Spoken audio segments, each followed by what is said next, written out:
Next है। Hello दोस्तों, आज हम 2D मेंसुरेशन में सर्कल के बारे में डिस्कस करेंगे। ठीक है, तो सर्कल क्या होता है हमारा? सबसे पहले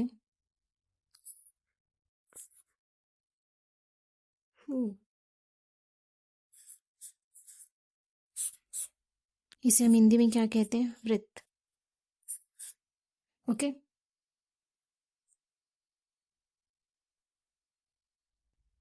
क्या लिखे इसे? और ये क्या है? 2D मेंसुरेशन ना। 2D मेंसुरेशन ही पढ़ रहे हैं हम। इसके बाद हम 3D मेंसुरेशन पढ़ेंगे। ठीक है, हम एक सर्कल लेते हैं।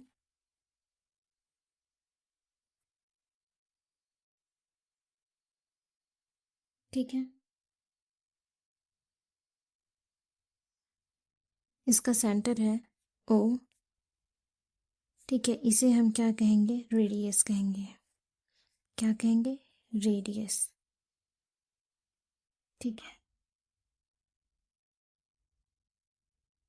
रेडियस को हम R से डिनोट करेंगे।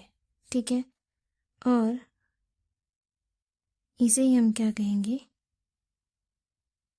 डायमीटर। ये क्या है? डायमीटर।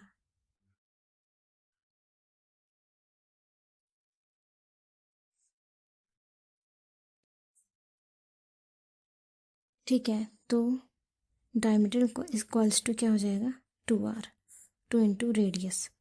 अगर हम इस सर्कल में अगर हम पेरीमीटर के बारे में बात करें,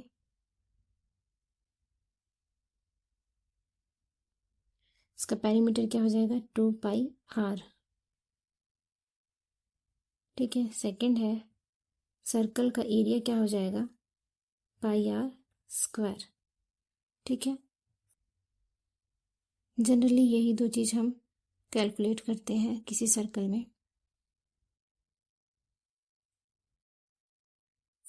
अगर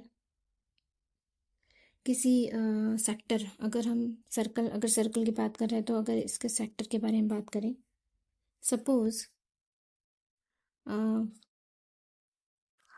पेन ले लेती हूँ।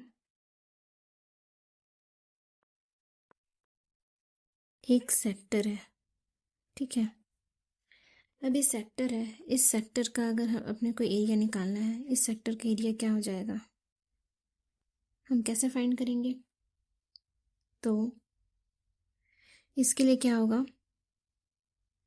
ये जो भी सेक्टर है जितने एंगल पर है, सपोज ये थीटा एंगल पर है ना, तो इस सेक्टर का एरिया क्या हो जाएगा? Area of sector. ठीक है, क्या हो जाएगा? थीटा डिवाइडेड बाई 360, और सर्कल का एरिया क्या है? πr²। ठीक है, ये बहुत इंपॉर्टेंट है, अक्सर रेलवे में पूछा जाता है।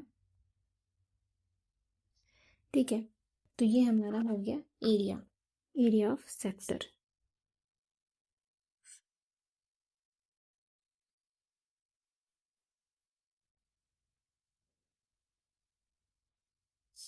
सपोज ये सेक्टर ये 1/4 एरिया में है। ठीक है, ये सपोज ये पूरा सेक्टर जो है एक 1/4 एरिया पे है, तो इस 1/4 एरिया का 1/4 सेक्टर एरिया का 1/4 सेक्टर का एरिया क्या हो जाएगा?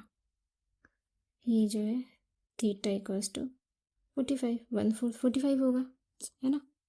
सॉरी, 45 नहीं होगा, sorry. Theta equals to 90 degree, 1/4 total 360 है ना। ठीक है, तो एरिया ऑफ सेक्टर क्या हो जाएगा? एरिया ऑफ सेक्टर, थीटा तो 90 है, तो 90 divided by 360 into πr²। Are की भी वैल्यू कोई होगी, फिलहाल हम कंसिडर नहीं कर रहे हैं, जो भी रहेगा। 9 9 4 36 एंड 36, तो क्या हो जाएगा इसका? πr² डिवाइडेड बाई 4, ये इसका एरिया हो जाएगा। ठीक है,